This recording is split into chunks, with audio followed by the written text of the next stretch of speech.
Anyways, how many of you have interest in cars? Just raise their hands. It looks like only the front benchers and the people on the right have interest in cars. Anyways, my name is Faisal Khan and I'm an automobile content creator. And today I'm going to be talking about my journey and how it's important to do something different, not do like copy someone. So I started my journey way back in the 2000s. When I was in school, I used to just randomly write about cars and motorcycles on the internet. Internet had just come up. It was free. You could go and write any comment anywhere. So basically, I would go on automobile websites, write comments. And after that, I thought I was doing very well writing good comments. So I used to go and write on forums as well, where after a few months, I used to get banned for bad writing, bad English. And it was frustrating that you put so much effort to make a profile on a forum, and then all of a sudden they ban you just because your English isn't great. So that is when I decided, you know what, I'll open a blog. And that time Blogger had just come up. So I had a blog on some name.blogspot.com. Name was so embarrassing, I can't even tell you. And I used to write there every day. And I used to spend a good amount of time trying to understand. Now, at that time, having your own website was like, wow, I have my own website. And then parents always concerned that why is my child always on the computer? What is he doing? So then I told them, you know what, I'm doing this website. And they were so proud. Every guest who would come, they were like, iski to website hai. He runs a website. And they would ask me, what's the name of your website? And it was like this.blogspot.com, which was like a long name. So I just registered a domain. It took me almost 8 months to get a domain. I didn't have a credit card. I had to beg someone to lend me their credit card so I could do a transaction of $10. It took me a long time to find a name. I started with the name Motorbeam because I wanted a .com name. And I was just writing about cars every day. No matter what used to happen, every day I would write one single article. It was like 3-paragraph format. Every paragraph would have 5 to 6 lines, and I would keep writing. The articles were so terrible that if I see them today, my eyes would bleed. But on most of my videos, people come and comment saying, you know what, we don't come to know about cars. We come to learn English from you. So what is the moral of the story is if you do something for a long period of time, you become an expert at it. So I've been writing for so long now that I've been improving continuously at it to the point that I've become super fluent that I can write anything even in my sleep. That's the first takeaway. Second takeaway is that you have to be super consistent. So there was only one viewer for the content I used to write. That was me. And that time we could just put a stat meter in the bottom of the website. And every day that would go up by 1 when I used to view. And no matter how many times I view, it will only go up by 1 because of the IP thing. I used to write no matter what. And then one fine day, brands started calling me randomly saying that, you know what, there's this event happening. Would you like to attend? Then slowly I started attending events. I used to go to events just to show my face, which I used to call as Muh Dikhai. Just to tell the brand, you know what, I exist. I am here. And that also involved me traveling, going back and coming back the same day. Like I used to go from Mumbai to Delhi. Majority of the launches happen in Delhi. So I would go to Delhi, show my face, come back. And then slowly, brands started inviting me to drive events. They started giving me cars. And while all this was happening, this was just a side hustle for me. I was actually studying. So I finished my schooling, then I got into college, then I did my MBA. And while I was doing all this, I was building up this website on the side as a passion project. So another very important thing is, I don't know which year you guys are in, but the sooner you start doing something which you're passionate about as a side passion project, it's going to help, right? Because once you graduate from college, then the responsibility from relatives, from people around you, your friends, other friends who are doing good, from your parents is that, you know what, now you've finished your degree, now you need to do something good in life. They will not let you go and pursue a passion project once you're out of college. So if you want to do something which you're passionate about, the best time is to start it while you're studying. Take out a few hours from the day and do what is really something you enjoy doing and you're passionate about. And it's extremely important that you're passionate about what you do. Most of us, not me, but most of us are chasing money, right? Because we live in such a capitalistic world that money is everything, is what everyone makes us believe. However, you need to understand that money is always a byproduct. If you do what you like, now the money flows automatically. It's going to happen. You just need to do something which you enjoy doing so you don't feel the pain of doing it. For me, it also means that getting up really early in the morning, sometimes I'm like having 2 hours of sleep and I am going and shooting a car or traveling or whatever I'm doing. I don't feel the pain because I really enjoy doing it. So it's very important you do something which you enjoy doing. Most of us are doing things we don't enjoy doing. And that's why we hate our jobs.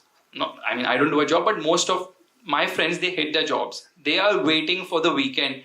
Friday is like the biggest blessing in life. Today is also Friday. And then Sunday evening, the morale is down because, oh God, I have to go to work tomorrow. But as an entrepreneur, you end up working all days of the week. There is no day off. You work on weekends as well. I work on Saturdays. I work on Sundays. It's because you enjoy working. You will end up working whenever you feel like, and you have to put in a lot of hours. First thing. Next, I also wanted to talk about how being unique and different is very important. I remember when I had started, I was the first automobile blogger in India. And that's why car brands used to tell me, here, you know what, we can send you this car. You can drive this car and all. So it's extremely crucial that you have your own unique way of doing things. I was the first to start this POV vlogging, point of view vlogging for car reviews and also for motorcycle reviews. That's something nobody used to do. And they are really long videos. Like some of my videos, they are maybe an hour long as well. And there are people who tell me, yeah, your videos are super long. Why don't you make them shorter? Why don't you make them more like objective? It's very subjective. But when I go behind and I see the kind of views, it's unbelievable. I remember I had done a video on the new Scorpio, the Scorpio, and it was 70 minutes, 1 hour, 10 minutes. And it has like 1.5 million views. So, and people actually comment also on some of the videos, if they're a little shorter, like 30, 40 minutes, that why can't they be longer? So you always follow your own voice. You always do what you want to do, because everyone will have an opinion. Everyone will come and tell you, you know what, you should do this, you should do that, but you should follow what you feel like doing. So when I started doing this way of making content, which was in a very point of view style, that time, everyone was doing cinematic stuff. And I was also running a production company on the side. For the same car, I had all the cinematic shots possible under the sun, but I would simply not use it because I was like, I want to give people a very raw experience of the vehicle. That relatability should be there. Someone who comes to watch my content should be able to relate to it, that it's probably them who's sitting inside the car, seeing the car, operating the car and all. And that really worked for me because that became my differentiating factor. Again, this wasn't consciously decided. What I consciously decided was in 1000 days, I'm going to put 1000 videos. So 3 years, every day I'm going to put a video. And the only way to do it is not to have any external factor in it. So I used to shoot all my videos. I used to edit all my videos, and I did that for 1000 days. And in 100 days, I had 100K subscribers. And in 3 years, I reached almost 1 million subscribers. So consistency is very important, and being self-reliant is also very important. I could hire the best of editors and the best of videographers in the world, but I decided that this is something I need to learn, because if I know the whole process, tomorrow nobody can come and tell me, you know what, I'm sorry, what you're asking for is not possible. So now I have a team of editors. If I tell them, you know what, probably it should be edited this way. And if they tell me, no, yeah, actually that's not possible, that can't be done, I tell them, just move aside, let me show you how it's done. So being self-reliant, knowing like the more knowledge you have, the more skills you have, irrespective of whether you use them or not, the better it is, because it's going to come in use somewhere or the other. Now, because I mastered editing, I know when I'm shooting something, and if there's something which goes wrong, like if I have a fumble or I didn't speak the way I wanted to speak, or I didn't shoot the way I wanted to shoot, I know in the back of my head, yeah, that's not a big problem. I know how I can get rid of that and how I can edit it properly. So that is another thing. Thirdly, I feel that people are not patient these days. Today's youth is not patient. I'm sorry if I'm saying this, but patience is really missing. It took me almost 10 years of working non-stop to be able to earn 1 rupee, right? Because I was burning a lot of money, and this happened because the market wasn't developed back in the day. When I started doing, if I would go to a showroom, car showroom, and tell them, you know what, I want to maybe shoot one car, can I get this car? And they will ask me, why would you want to do that? And I would tell them that I have a YouTube channel. They said, so what? And what's the benefit of that? And why should I do it for you? But today, if you tell people that I have a YouTube channel, they come running to you. So the market wasn't developed back then. I had to wait a lot of time for people to understand what exactly is social media, what exactly is YouTube. And that's not all. Beyond the waiting for people to understand what this is, I had to also wait for car brands to understand what value I'm giving them. Because most of them had this mindset, if we are going to give cars, we are just going to give it to print or mainstream media. They call them mainstream media, print magazines and all those things. But YouTube, not that interesting. We don't understand what's the benefit out of it. But today, like, there were three big shifts in the market. One was in 2017 when Geo came. Everybody, like, the amount of people watching content increased dramatically. 2020, due to COVID, brands realized that they cannot throw money anywhere. They need good ROI. They started shifting towards digital. And in the past 2 years, the focus towards digital has increased dramatically. So lesser focus on print media and all. In fact, the print guys are also now completely focused on digital. So it's very important to be patient.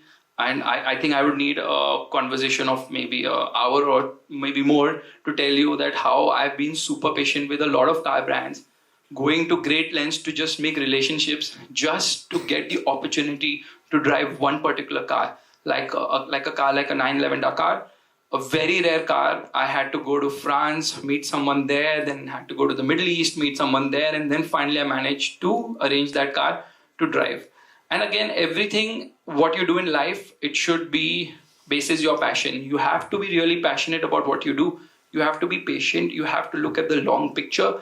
And trust me, you cannot decide or think or even imagine how it's going to get aligned in the future. But trust me, the stars get aligned. So just do your best. Don't overstress. Don't overthink. Just follow your heart. Thank you so much.